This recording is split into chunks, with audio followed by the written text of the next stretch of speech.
అంటే ఆయన వంతు సహాయం అంటే కేవలం మాటలు కాదు, చేతల్లో. ఇప్పుడు మనం అభయ హిందూ సేన పేరు మీద ఒక సంస్థ పెట్టుకుని ఆ సంస్థ పేరు మీద మనం పనిచేయాలంటే దాన్ని అనౌన్స్ చేయాలి. అయితే దీన్ని రిజిస్టర్ చేసి సంవత్సరం అయింది. అనౌన్స్ చేయడానికి మంచి కాలం రావాల్సి వచ్చింది. ఆ మంచి కాలంలోనే మనం దాన్ని అనౌన్స్ చేసాం. అయితే అనౌన్స్ చేయాలంటే వేదిక కావాలిగా, ఆ వేదిక అద్దెకి తీసుకోవాలిగా. అద్దె మామూలుగా లేదు, పెద్ద అద్దె. ఆ అద్దె వారే చెల్లించారు. అది వారికి లేనిది వికారం, అక్కడ మనం చెల్లించింది ప్రకారం. అలా వెళ్తున్నాం ఆ ప్రకారం. కాబట్టి ధనం ఉండడం చాలా మందికి ఉంది, ధార్మిక గుణం ఉండడం, ధర్మం కోసం దానికి ముందుకు రావడం. ఇప్పుడు మీకు అర్థమైంది కదా. ఇప్పుడు నేను దీన్ని అద్దెకి తీసుకుంటే ఎంత అవుతుందంటారు? కానీ బాజీ గారు మామూలు చెప్పండి ఎంత? మరి రూపాయేమో ఎదురు మళ్ళీ ఆయనే పెసదాలు అడుగుతాం. పైన మాకు రూము, మళ్ళీ మా అసిస్టెంట్కి రూము, వాటర్ బాటిల్ ఫ్రీ. ఆయనకేం పని? ఆయనకేం పని? ఈయనకేం పని? నేను కూడా ఫోన్ చేయలే, ఎవరితో నాకు సమయం లేక వేరే ఫోన్లు నేను చేస్తూ ఎవరితోనో ఫోన్ చేయించా. నేను నమ్మలే అంత హృదయం ఉంటుందని. నేను సపోర్ట్ చేస్తానని బోర్డు మంది చెప్తారు. వీఆర్ విత్ యూ అంటాడు. వీఆర్ విత్ యూ అని కామెంట్ పెడతారు అంతే. కాబట్టి మనం మాటల మనుషులు కాకుండా చేతల మనుషులైతే ఎంత చేయొచ్చో తెలుసా? ఎంత చేయొచ్చు అంటే, నన్ను ఒక హఠయోగి కాశీలో ఉంటాడు, తెలుగు అబ్బాయి, నన్ను పిలిచాడు హైదరాబాద్ వచ్చాను. వెళ్ళాక గురుగారు నన్ను ఏం చేయమంటారు అన్నాడు. నేనేం చెప్పింది తెలుసా? వీలైతే ఒక హెలికాప్టర్ ఇప్పించాను. అని పాపం కళ్ళు తేలేసాడు. గురూజీ నేను బడ్జెట్ పద్మనాభాన్ని అన్నాడు. అంటే నేనన్నాను, నా లెవెల్ ఆఫ్ థింకింగ్ అది. ఇప్పుడు నేను ఆటోలు పట్టుకుని రైలు పట్టుకుని వెళ్తున్నాను, బండి మీద కూడా కూర్చొని వెళ్ళిపోతుంటాను. ఈ ప్రయాణం వేగం ఎంత చేయగలమో అంత చేయిస్తే బోల్డెన్ చేయొచ్చు. ఉదాహరణకి చెప్తున్నాను, చెప్పండి. హనుమ టెంపుల్ కూడా ఉంది యాక్చువల్గా, అంటే అక్కడ శ్రీకాకుళం దగ్గర. సో ఏ కార్యక్రమం అయినా సరే ఈ భగవద్గీత బుక్స్, హనుమాన్ చాలీస, రామలక్ష్మణ స్తోత్రము ఇవి అందరికీ పంచుకుంటాను. ఈ 3 బుక్స్ ప్లస్ విన్నంత వరకు విగ్రహాలు, రాముడితో విగ్రహాలు ఇవన్నీ అందరికీ పంచుకుంటాను. మా ఇంట్లో ఏ ఫంక్షన్స్ అయినా బయట అయినా సరే ఇవి ఎక్కువగా డిస్ట్రిబ్యూట్ చేసుకుంటాను. మొన్న వాళ్ళ ఇంట్లో ఓ ఫంక్షన్ అయింది, ఏం పంచారు చెప్పండి? అక్కడ అంటే రాములవారి విగ్రహం ఒకటి, ప్లస్ ఈ భగవద్గీత బుక్ ఒకటి, రామరక్ష స్తోత్రం ఒకటి, ఇంకా హనుమాన్ చాలీస ఈ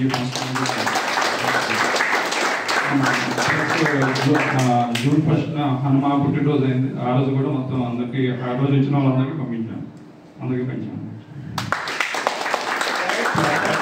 గుళ్ళు అయితే అంటే ఉన్నాయో, అంటే మా చుట్టుపక్కల గుళ్ళు అన్ని దగ్గర కూడా రామాయణం అంటే ఈ రాముడి తాలూకు, రామాయణ తాలూకు ఫోటోలు అంటే అన్ని ఫ్లెక్సీస్తో సహా మొత్తం పెట్టించాను. ఆ చుట్టుపక్కల మీరు వచ్చారు యాక్చువల్గా. మహాభారతం సన్నివేశాలు ప్లస్ మహాపతివ్రతం అంటే సతీ సావిత్రి, సత్యానసూయ వాళ్ళ తాలూకా ఫోటోలు, కింద వాళ్ళ తాలూకా స్మాల్ డిస్క్రిప్షన్ కొద్దిగా వాడి గురించి, అంటే జనాలు తెలియనేసి. అలాగే సత్యహరిశ్చంద్ర వాళ్ళ తాలూకు విషయాలు, ప్లస్ అంటే సృష్టి ఎలా ప్రారంభం నుంచి ఎండింగ్ వరకు ఎలా ఉంటుంది అవన్నీ, ప్లస్ దశ అవతారాలు ఇవన్నీ కూడా ఉంటాయి యాక్చువల్గా టెంపుల్స్. ప్లస్ ఎక్కడది? గుడితి దగ్గర అండి. అక్కడ మా సిస్టర్ టెంపుల్కి వెళ్ళారు యాక్చువల్గా ఇప్పుడు, అంటే వైకుంఠ ఏకాదశి రోజు. సో అక్కడ కూడా ఉన్నాయి యాక్చువల్గా. అదే అది ఫంక్షన్ లో కాబట్టి అవన్నీ కవర్ అయిపోయింటారు. వెళ్ళాను వెంకటేశ్వర గుడి కొట్ట మీద బాగుంటుంది, బాగుంటుంది అన్న వైకుంఠ ఏకాదశికి వెళ్ళాను. సో అక్కడ కూడా ఉన్నాయి యాక్చువల్గా, అంటే దశావతారాలు మొత్తం ఫ్లెక్సీస్తో పెట్టించారు. చాలా మంచి పని, నేను కోరుకునే పని.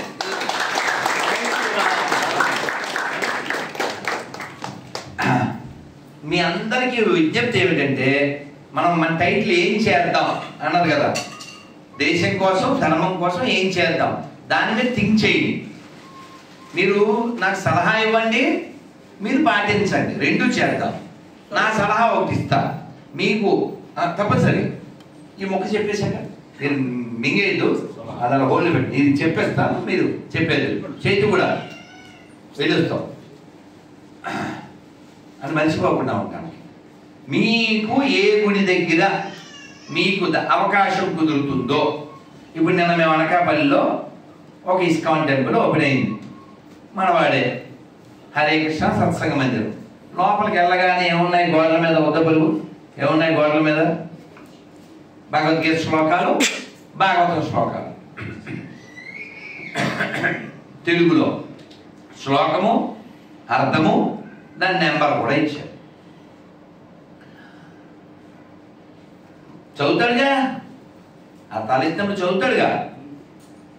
చిన్న మసీదు, చిన్న చర్చి, కారు వెనక, బైక్ వెనక ఏదో రాస్తారు వాళ్ళు, షెఫర్డ్ అనో లేదా ఇంకోటో గొర్రెనో ఇంకో వాట్ ఎవర్ ఇట్ మేబీ.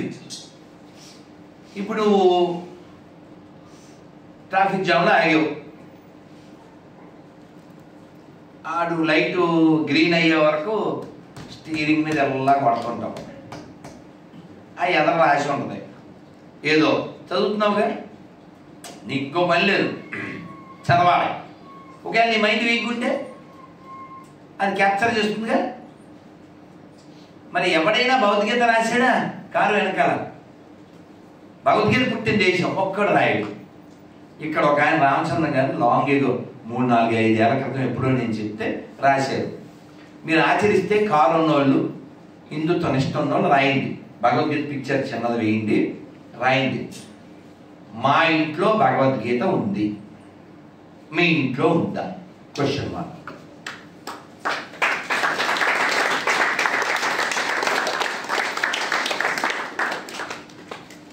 ఇంకేమొద్దు, మా ఇంట్లో భగవద్గీత ఉంది, మీ ఇంట్లో ఉందా? మీరు ఇంకో స్టెప్ ముందుకు వెళ్ళేంత గట్స్ ఉంటే, మీరు సోకాలు హిందువులు మాత్రం కాకుండా ఉంటే, ఒక 10 ఎన్నో గోరఖ్పూర్ 20 రూపాయల బుక్ 22 అయిపోయి 10 పెట్టుకోండి, అక్కడ రాయండి మా ఇంట్లో భగవద్గీత ఉంది, మీ ఇంట్లో ఉందా? లేకపోతే నేను ఇస్తా. అదవుతుందా? వాళ్ళు చూడండి, వాడి పేరు మల్లికార్జునరావు అంటే మన పుట్టినోడే. వాడు కారులో వెళ్ళిపోతూ ఆపుతాడు, ఆపేసి ఆయమ్మ ఇలారా, ఏంటి చేతికి తాళ్ళు అది తీసేయి, మా గొర్రెని నమ్ముకో అని చెప్తాడు. వాడికి ఒక పేరు కూడా పెట్టలేని చవట మతంలో ఉంటాడు వాడు. సర్టిఫికెట్లో వాడు ఎప్పటికీ క్రైస్తవుడు కాలేడు. నేను స్పష్టంగా చెప్తాను, నువ్వు నాకు ఫోన్ చేయాలంటే నువ్వు చచ్చిపోయి కొత్త బాడీతో, కొత్త పేరుతో, కొత్త సిమ్ముతో చేయాలి. ఎందుకని? నువ్వు మాకే పుట్టావు కాబట్టి. యూఆర్ 50-50. యూఆర్ నాట్ గొర్రె, యూఆర్ నాట్ హిందూ. 50-50. అందులో 100 అయిపోయాక నీ బాడీని బొంద పెట్టాక అని చెప్తా. ఇంకో విషయం చెప్తా, according to the Bible Jesus అనేవాడు ఎప్పుడు వస్తాడు తెలుసా మీకు? నువ్వు వస్తావని నేను అని పాట పాడారా ఆ మధ్య? అతని గురించే. ఎప్పుడు వస్తాడు? సారొత్తాడు వస్తాడు, అది పాడారుగా. ఎప్పటికి వస్తాడు? ఎప్పుడు వస్తాడు? ఇదిగో నేను త్వరలో వచ్చుతున్నాను అన్నాడు. ఎప్పుడు? వాడు రాడు. అకార్డింగ్ టు ద బైబిల్ మొత్తం భూమి మీద అన్ని గొర్రెలు అయిపోవాలి. తెలుసా మీకు? తెలుసా మీకు? మొత్తం గొర్రెలు అయితేనే వస్తాడు. మరి నన్ను మార్చగలరా? అందుకే సినిమా తెద్దాం అనుకుంటున్నాను నేను. తెలుసా టైటిల్? ఏసు వేసేసిన దాసు.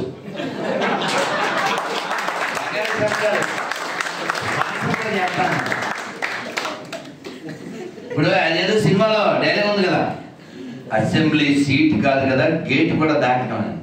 ఏసి ఎలా వస్తాడు? మనం మారితే అందరూ గొర్రెలు అయిపోతే అప్పుడు వస్తాడు. అకార్డింగ్ బైబిల్, అకార్డింగ్ ఖురాన్ అదే. కానీ ప్రపంచంలో ఎప్పటికీ రాసి పెట్టుకోండి, ఎప్పటికీ జరగనే చెప్తున్నా, అది ఎప్పటికీ జరగదు. పడమల్లో సూర్యుడు ఉదయించడుగా, అది ఎంత నిజమో అలా ప్రపంచం అంతా క్రైస్తవులు అవ్వరు, ప్రపంచం అంతా ముస్లిమ్స్ కూడా అవ్వరు, ప్రపంచం అంతా హిందువులు కూడా అవ్వరు. ఎందుకంటే ప్రపంచంలో ప్రతి చేతికి 5 వేళ్ళు ఉంటాయి. 5 వేళ్ళు 5 సైజుల్లో ఉంటాయి. వెరైటీస్ ఉండేదే లోకం. ఈ కమ్యూనిస్ట్ సిద్ధాంతం, ఇస్లాం క్రైస్తవ సిద్ధాంతం ఏంటంటే సమానంగా ఉండాలి, నరికేంద్ర సమానంగా. ఇప్పుడు ఏం తింటాడు? మనకేం చెప్తుంది? ఏకం సత్ విప్ర బహుదా వదంతి అంటే ఏంటండి? దైవం ఉన్నాడు. ఆ దైవాన్ని తెలుసుకోవడానికి చాలా మార్గాలు ఉన్నాయి. కానీ దరిద్రుడు ఏం చేస్తాడంటే నేను వంట చేశాను ఇదే తినాలి. అదే సినిమాలు చూడు, అడిగి ఎంత అన్నం పెట్టి తినో అని చంపేస్తాను. అన్నం దేనికి తినాలి? బతకడానికి. కానీ ఆడితే అన్నం ఇలా తినిపించి చంపేస్తాడు. ఈ మతం తినిపించి చంపేస్తుంది. ఇప్పుడు నేను చెప్పాను హిందూగా, మీరందరూ కూడా చెప్తారు ఏమని? నేను నమ్మిన రాముని, కృష్ణుని, అమ్మవారిని, శివుని మీరు నమ్మకపోయినా పర్లేదని. ఒక ముస్లింని పిలవండి, ఒక క్రిస్టియన్ పిలవండి, అల్లాని నమ్మకపోయినా పర్లేదు మీ ఇష్టం అని చెప్పండి. యేసు నమ్మకపోయినా పర్లేదు చెప్పండి. 2 మతాలు తొంగపోతే చెప్పండి, ప్రపంచం ప్రశాంతంగా ఉండకపోతే చెప్పండి. సెక్యులరిజం గురించి మాట్లాడే హక్కు భూమి మీద ఓన్లీ హిందువులకు మాత్రమే ఉంది.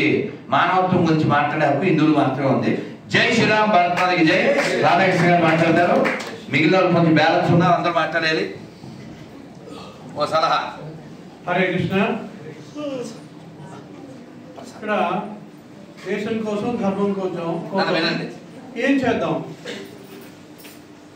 నా మనసులో 1-2 విషయాలు మీ ముందు ఉంచే ప్రయత్నం చేస్తాను.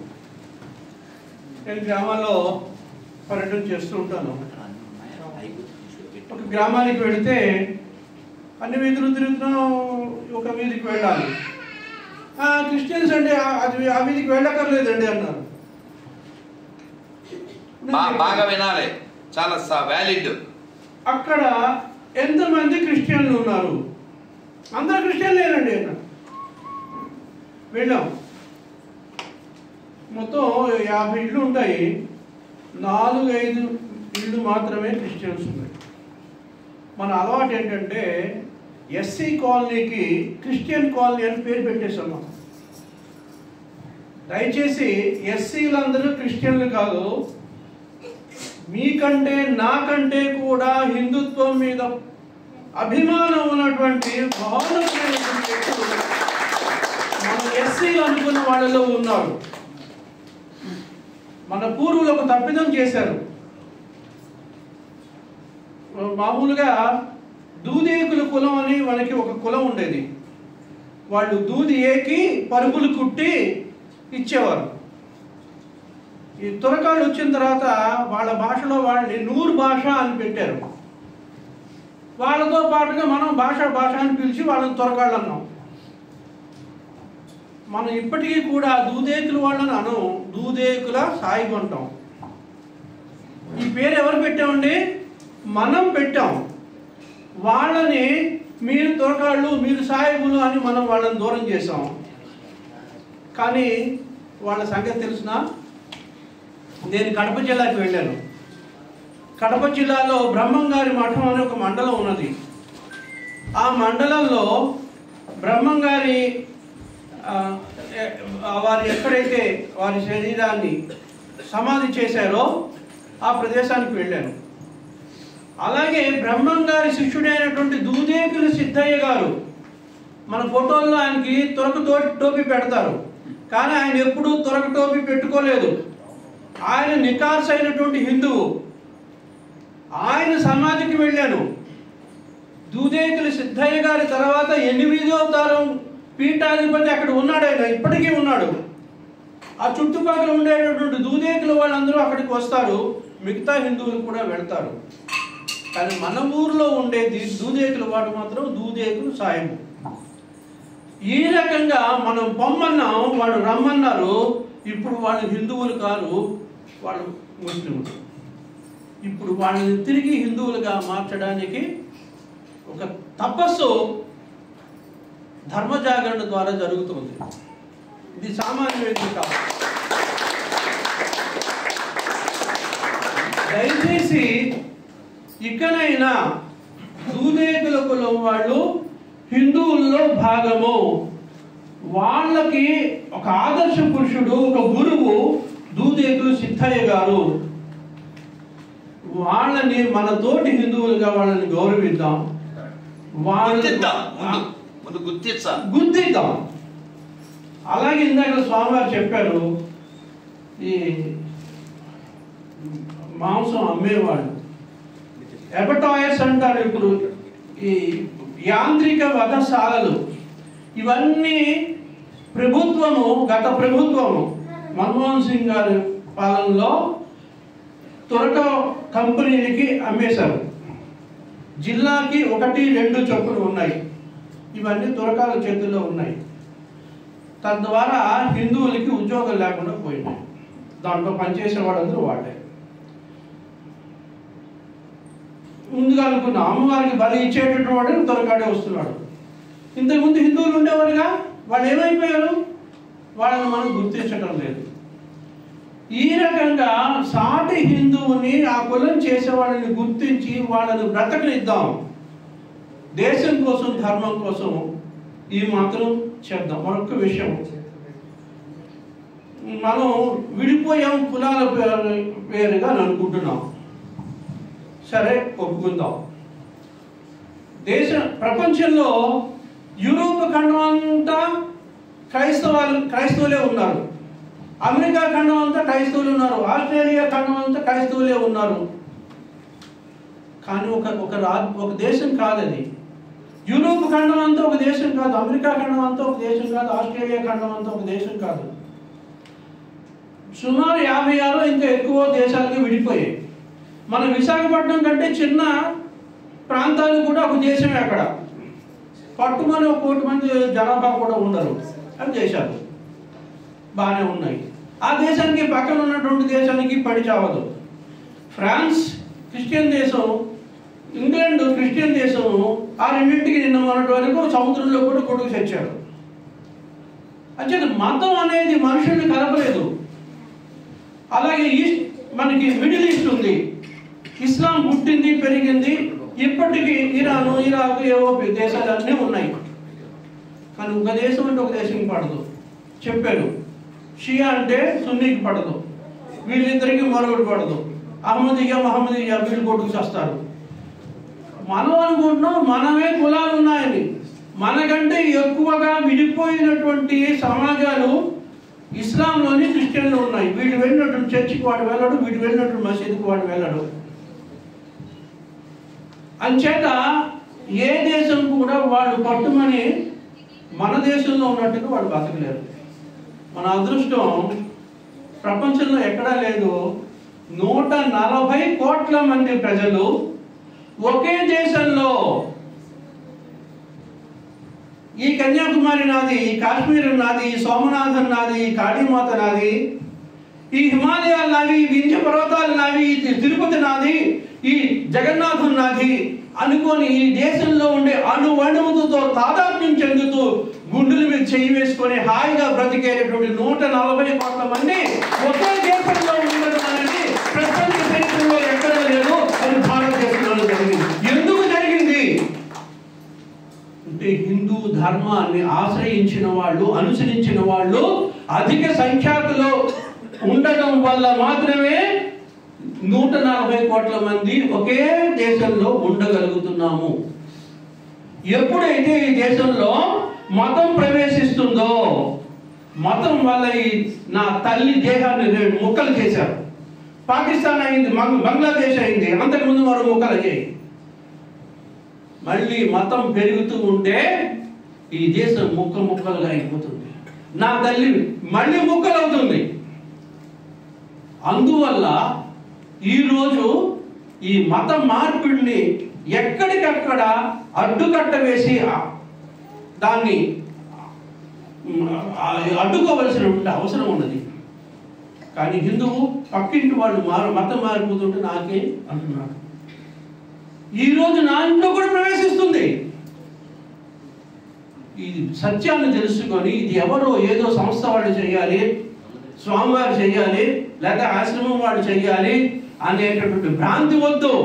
ఏ ఒక్కరూ చేయలేరు.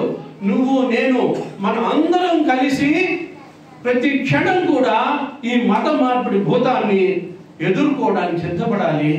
మతం మారిన ప్రతి క్రైస్తవుడు కూడా ఆ మతానికి ఒక ప్రచారకుడు. కానీ తరతరాలుగా హిందుత్వాన్ని ఆశ్రయించిన మనం నిద్రపోతున్నాం.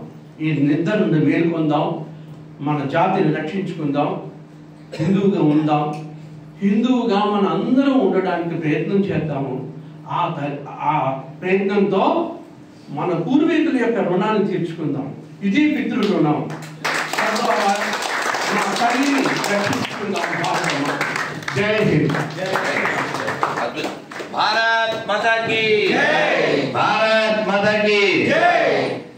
రాధాకృష్ణ గారు ఆలోచించినట్టే మనం కూడా ఆలోచించాం. అందరూ అలాంటి ఆలోచన మనకున్నాయి. నా యొక్క విజ్ఞప్తి ఏమిటంటే, ఏం చేద్దామని మిమ్మల్ని ప్రశ్న వేసాను అనుకోకండి. మీకు ప్రశ్న వేసుకోండి. ఏం చేయగలమో ఆలోచన చేయండి. మీ పరిధిలో షేర్ చేయడానికి భయపడకండి, కామెంట్ చేయడానికి భయపడకండి. అలాగే ఎప్పుడైనా గుడికి వెళ్ళినప్పుడు ఓ సలహా ఇవ్వడానికి భయపడకండి. సమస్య వస్తే ఎదిరించడానికి భయపడకండి. మనకెందుకు అనుకుంటే అంతా మనకే వాడు అనుకుంటున్నాడు. మన గొల్ల దగ్గర వాడు పూలు అమ్ముతున్నాడు. నీకు సిగ్గులే కొనడానికి. మన దైవాన్ని దైవం కాదని ఆ దైవం మీద వాడు బతుకుతున్నాడు. వాడికి నీతి లేదు. నీకుండక్కర్లే. నన్ను ఎవరో అన్నారు, ఎవరో పూజారిని కొట్టారు. ఎందుకు కొట్టారంటే 800 బాకీ అంట. ఎవరికి? పూల ఆవిడకి. ఇవ్వలేకపోయాడు. నేనన్నాను, అసలు పూలు ఎందుకు కొన్నావు అక్కడ? మరి దేవుడు పూలు పెట్టాలిగా అన్నాడు. పెట్టకో. ఆవులు కోసే వాళ్ళ దగ్గర నువ్వు ఏది కొన్నా అది దైవం స్వీకరించదో. రాసుకో.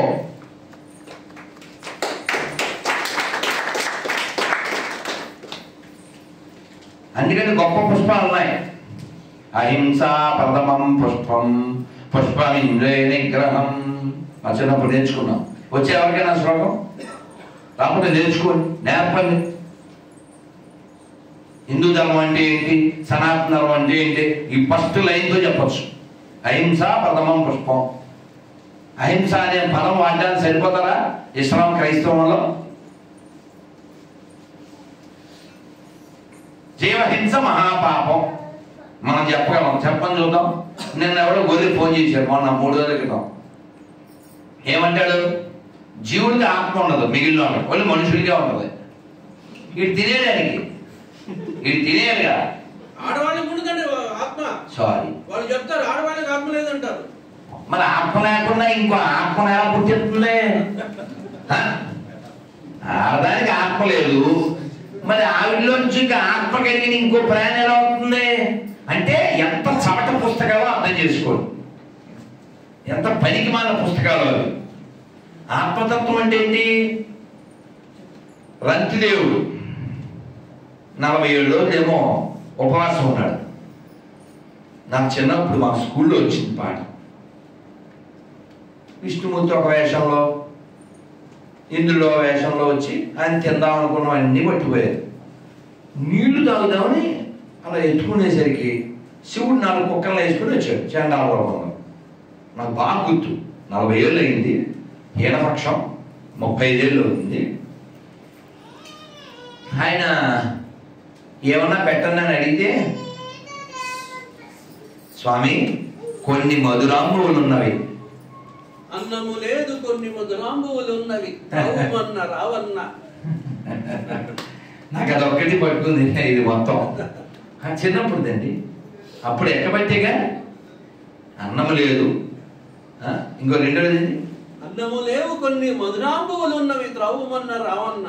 శరీరధారులకు ఆపద కలిగిన వారి ఆపదలు గ్రంథన మంచుట కన్ని వేరు ధర్మం ఉన్నదే. ఇది మన దేశం, ఇది మన ధర్మం. సత్తుప్రస్తులు పుట్టిన దేశం ఇది. అబద్ధం ఆడడానికి ఇష్టపడక ఎన్నో కష్టాలని స్వీకరించి నెత్తి మీద వేసుకుని భార్యని పిల్లల్ని దూరం చేసుకున్న హరిశ్చంద్రుడు పుట్టిన నేల ఇది. తను చనిపోతాడని తెలిసి లోకానికి ఉపకారం జరుగుతుందని తన వెన్నెముకని ప్రజా ప్రయోజనం కోసం ఇచ్చిన దళించి పుట్టిన నేల ఇది. ఒక పావురం బతకాలని తన శరీరాన్ని మొక్కలు కోసుకుని కాటాలో వేసి అది తోకకపోతే తను మొత్తం కూర్చున్న శివి చక్రవర్తి పుట్టిన నేల ఇది. వీళ్ళు మనకి చెప్తారా త్యాగం గురించి? బాడుకో మతాలు వీళ్ళును. వాడు వచ్చను వాడు సచ్చను, కుక్కలు కొట్టితే సచ్చాడు, గాడి మీద ఊరేగితే ఊరేగాడు, పారిపోయాడు. అల్లు సీతారామరాజ రెండో ఎవడతాడు అన్న వీళ్ళ ఒక వీళ్ళు. కాబట్టి ఆ చవట మతం ఎందుకు ఆక్రమిస్తుంది? నువ్వు ఎవరికైనా చెప్పావా? మీరు 3 అధ్యాయాల పేరు చెప్పలేరు. ఎందుకు చెప్పలేరు? మీకు ఎవరు నేర్పలేదు. భగవద్గీత ఇంట్లో ఉందంతే. ఎవరికి ఉపకారం? భగవద్గీత ఇంట్లో ఉంటే సరిపోద్దా? ధర్మం అంటే ఏమిటి? చాగంటిగా చెప్తాడు. ధర్మం అనేది ఒక కర్ర, ప్రమాదం కుక్క. ఇంట్లో కర్ర ఉంది, కుక్క వెళ్తుందా? ఇంట్లో కుక్క ఉంది, ఆ ఇంట్లో కర్ర ఉంది అని కుక్క భయపడి వెళ్తుందా? నువ్వు వెళ్ళి తెచ్చి చూపిస్తే వెళ్తుంది. ధర్మం తెలిస్తే ఉపకారం లేదు. ధర్మక్షేత్రే కురుక్షేత్రే, కురుక్షేత్రే ధర్మమాచరే అంటారు. కురుక్షేత్రం ధర్మం ఆచరించాలి. ధర్మం ఈ దేహం ఉన్న ప్రతివాడు ఆచరించాలి. ఆచరించాలంటే తెలియాలి. నువ్వు చిన్నవే పట్టించుకోవట్లే, పెద్దవి ఎక్కడ చేస్తావు? చాలా బాధగా ఉంటుంది. పోయిన వాళ్ళకి పిండ ప్రదానం కూడా చెయ్యక్కర్లేదు అనేటువంటి దరిద్రులు తయారయ్యారు. ఏదో చాగంటి గారు లాంటి వారు గడ్డి పెట్టబట్టి కొంత మార్పు ఉంది. కానీ మనని వాళ్ళకి 2 టాస్కులు ఉన్నాయండి. మన ధర్మాన్ని ఎలా నాశనం చేయాలి, వాళ్ళ మతం ఎలా పెంచుకోవాలి. కేవలం మనకు సలహాలు ఇస్తారు మన చవట్లో. ఆ స్వామీజీ మీకు ఎందుకు అసలు? వాళ్ళు చేసుకుంటారు, మన ధర్మం గురించి చెప్పండి, వాళ్ళ గురించి ఎందుకు మనకి అంటాడు వేదవా. ఈ మాట వారికి ఎందుకు చెప్పవు? ప్రపంచంలో ప్రశాంతత కేవలం విగ్రహారాధన వల్లే వస్తుంది. ఛాలెంజ్ చేస్తాం. ఎందుకని? విగ్రహాన్ని పట్టుకున్నవాడు చండి తెల్లవాడు, విగ్రహాన్ని పట్టుకున్నవాడు దృష్టి పక్కకి వెళ్ళదు, నిగరంగా అటు ఉంటాడు. ఎవరిని అతను బాధించడు. ఉదాహరణకి నేనే ఉన్నా, స్వామివారిని పెట్టుకుంటాం. ఏం కావాలి? పూలు కావాలి అంటే టిక్ చేయాలిగా, తులసి తెచ్చుకోవాలిగా, అలంకారం తీయాలా, అలంకారం చెయ్యాలి. ఇవన్నీ చేయాలంటే స్నానం చేయాలి, ఇల్లు శుభ్రం చేయాలి, దీపం పెట్టాలి, మౌనం ఉండాలి, పూజ చేయాలి. ఇవన్నీ లోకానికి ఏమన్నా అపకారం జరుగుతుందా? వీటి వలన జపం వలన ఎవరికి అపకారం జరగదు, పూజ వలన అపకారం జరగదు. ఈ విగ్రహం పెట్టుకోవడం వలన, పూలు తేవడం వలన వాడు ఎవడో బతుకుతాడు. విగ్రహాలను వ్యతిరేకించడం వల్ల ఏమవుతుంది? బోల్డ్ విధ్వంసం జరిగింది, కొన్ని కోట్ల మంది చచ్చిపోయారు. సింపుల్ లాజిక్ అండి. అన్నం తినేవాడు ఎవడైనా ఒప్పుకుంటాడు. దేవుడు ఉన్నాడా? చేద్దాన్ని ఉన్నాడుగా, అందరూ ఒప్పుకుంటారా? దేవుణ్ణి రామ పిలవచ్చా? థ్యాంక్స్. కృష్ణ పిలవచ్చా? 2 అక్షరాలు. శివ పిలవచ్చా? 3 అక్షరాలు. గోవింద, మాధవ 4 అక్షరాలు. నారాయణ, దామోదర 5 అక్షరాలు. నమశివాయ 8 అక్షరాలు. ఓం నమో నారాయణాయ, హర మహాదేవ 12 అక్షరాలు. ఓం నమో భగవతే వాసుదేవాయ 16 పదాలు 32 అక్షరాలు. 2 చేతులు చెప్తాను. హరే కృష్ణ హరే కృష్ణ కృష్ణ కృష్ణ హరే హరే హరే రామ హరే రామ రామ రామ హరే హరే. 32 అక్షరాలు పిలవచ్చు కదండి. 2 అక్షరాలు, 3 అక్షరాలు, 4 అక్షరాలు, 5 అక్షరాలు, 8 అక్షరాలు, 12 అక్షరాలు, 32 అక్షరాలు పిలవచ్చు కదా దేవుణ్ణి. ఈ మాట ఒకసారి గొర్రెలను అడగండి, ముస్లింలు అడగండి. నో, మేము అలాంటి పేరు పెట్టాం, మేము కొట్టుకొచ్చి పేరు పెట్టామండి. కాబట్టి ఆ పేరుతో పిలవను. ఇప్పుడు గొడవ ఎవరితో పెట్టుకుంటే బాగుంటుంది? దేవుడు లేడనే వాళ్ళతో పెట్టుకో. దేవుడు ఉన్నాడనే వాళ్ళు ఎక్కువ మంది ఉన్నారు. కాబట్టి వాళ్ళంతా మన రిలేషన్ కదా. వాడికి శత్రువు ఎలా అయ్యాడు? వాడు శత్రువు. అది సెక్యులరిజం అంటేనే నాకు తేలు చెల్లు పాటినాడు. పచ్చబద్ధం కదా, పచ్చబద్ధం కదా. ఇప్పుడు కొన్ని క్యారెక్టర్లు ఉంటాయి. ఇప్పుడు పంది ఒక క్యారెక్టర్, పరిశుభ్రత అది కుదురుతా, రెండు మ్యాచ్ అవుగా. అలా వీళ్ళు సెక్యులరిజం ఎప్పుడు అమలైనట్టంటే నేను చర్చికి భజనకి వచ్చి చర్చికి మసీదుకి వచ్చి భజన చేస్తా ఒప్పుకుంటారా?